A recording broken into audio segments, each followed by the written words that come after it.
Imagine that you project your consciousness now to the last day of your life. In this final moment, what kind of human being are you? What have you built within yourself? What virtues have you conquered? What values have you embodied? This is the fundamental question most of us avoid. We live as if we were eternal. Or worse, we live adrift to build a simple house. We hire an architect to draw a detailed blueprint, pass it to an engineer, and then to a construction foreman. Every day the foreman looks at the blueprint to know what to do. He has a guide. But to build our own life, the most important work of all, we rarely have a blueprint. We don't know what we want to be, and those who don't know what they want to be accept being anything. The first step to finding inner peace and human fulfillment is to have an ideal. This isn't just a nice phrase. It's a technical necessity. Without an ideal, we feel lost, disoriented, without direction. When you placed yourself before death, no one thinks about their bank balance or the number of cars in the garage. Facing the end, we think about the field of being. What was? What did I allow people to become through me? Was I a factor of addition in the world, ... or a factor of subtraction? Having an ideal is defining, now, that you want to finish your journey being, for example, a just and fraternal human being. When you define this, anxiety decreases. The ideal doesn't serve to make you anxious about the future, but to give consistency to the present. If your ideal is justice, today you'll do the small part of justice that falls to you. The ideal prevents you from getting lost. Having this direction, we stop being manipulable. We know what serves us and what doesn't. What takes me to what my ideal is good. What distances me from it, however pleasurable it may be, is bad. This generates what we call the spirit of mission.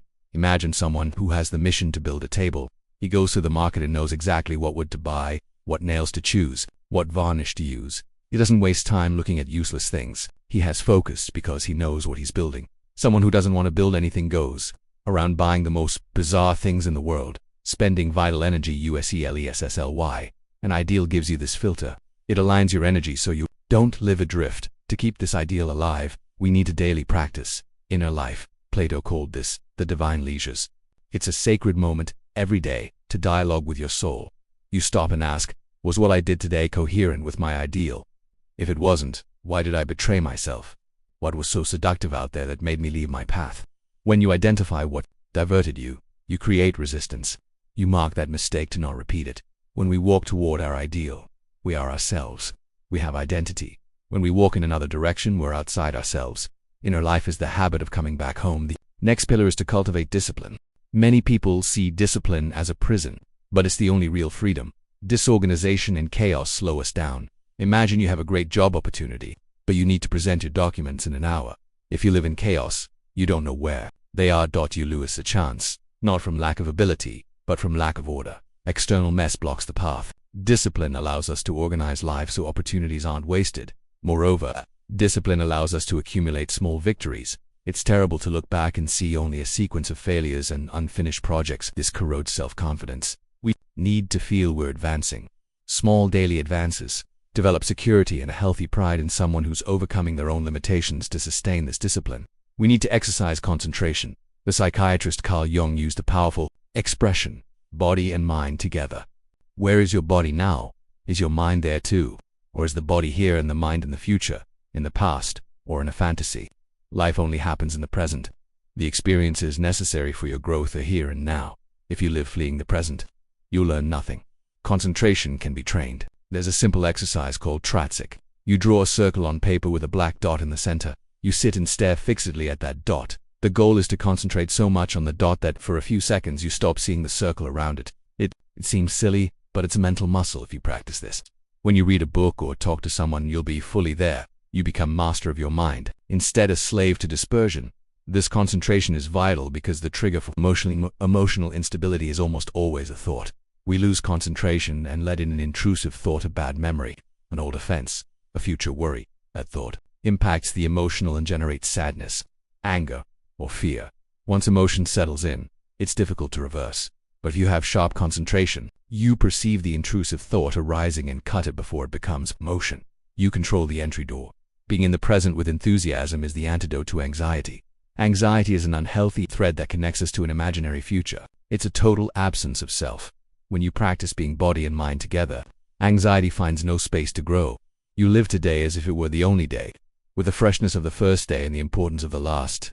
Another fundamental point is to banish thoughts that justify emotional pain. Often we feel anguish or sadness that comes from nowhere, perhaps captured from the environment. What do? Our mind immediately searches for a cause. We start digging through the past to find a reason to be sad. I'm like this because so offended me 10 years ago. There, you just gave an anchor to a pain that was passing. You justified the suffering. If you notice you are doing this, change focus immediately. Use polarity. If the mind brought a memory of offense, force it to remember 10 moments when you were helped, praised, or loved. Change focus. We have a morbid tendency to look at the worst. If someone asks about Egypt, we talk about slavery. If they ask about a person, we remember the flaw. We need to train the mind to seek what is healthy, what is beautiful, and what is constructive. That we also need to combat inertia and laziness. My grandmother used to say, "Empty head in bed is the devil's workshop." And she was right. Staying in bed awake, rolling from side to side, is dangerous. It's in this state of semi-consciousness that the worst mental forms attack us. Inertia isn't rest. It's a swamp where our vital energy rots. If you woke up, get up. Start the day with purpose.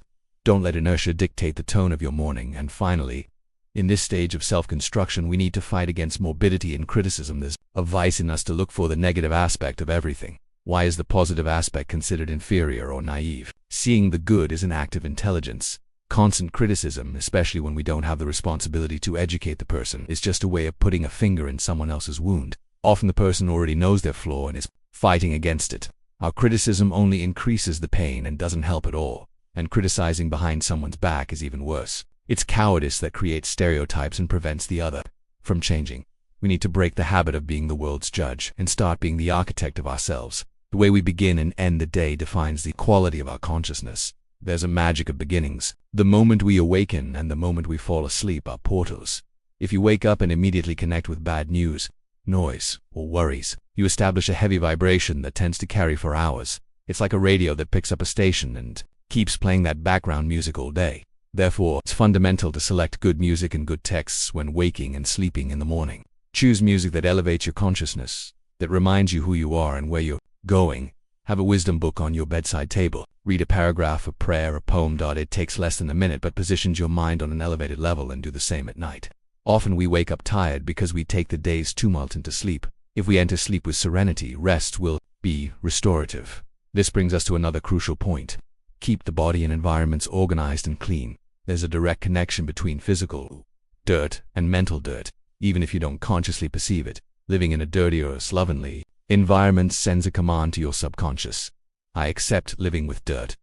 And when you accept dirt outside, you begin to tolerate dirt inside. Anger, envy, mental laziness. Put a law within yourself.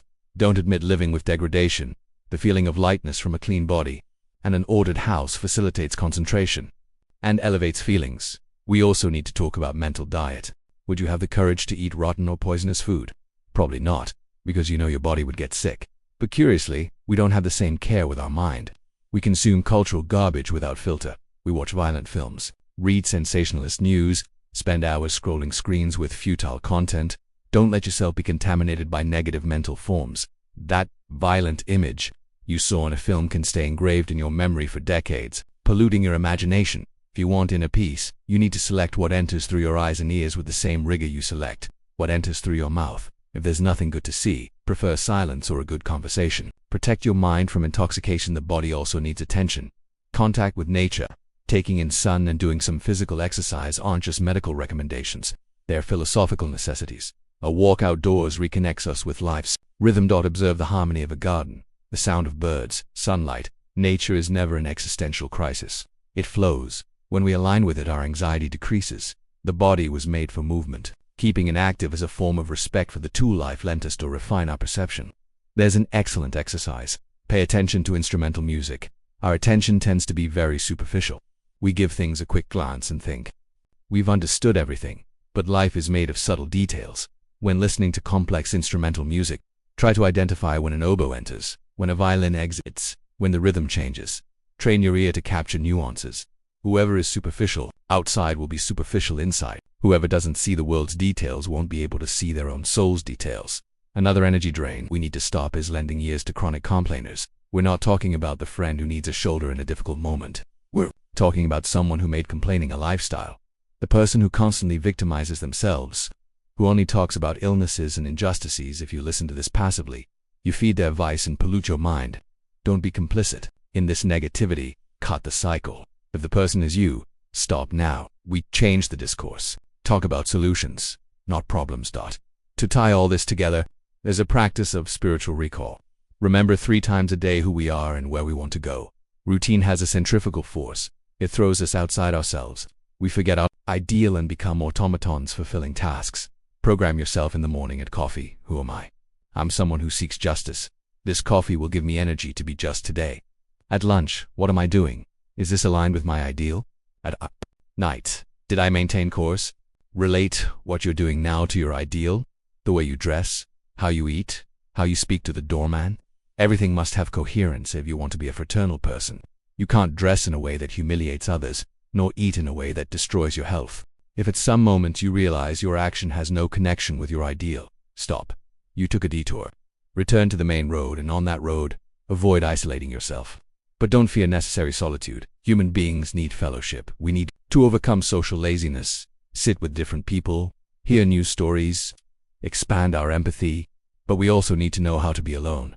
Fear of solitude is actually fear of meeting yourself and not finding anything interesting. It's fear of inner emptiness. If you cultivate a rich inner life, solitude stops being a burden and becomes a meeting with your best friend, yourself. Use time alone to align purposes, and time together to exercise fraternity.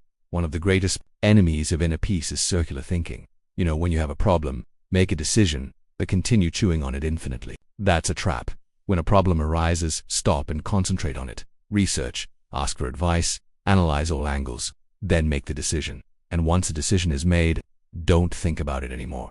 Continuing to ruminate on an already decided problem is digging a hole under your own feet. It's a downward spiral. Sometimes someone offended us for 1 minute, but we carry that offense all day, repeating the scene in our mind.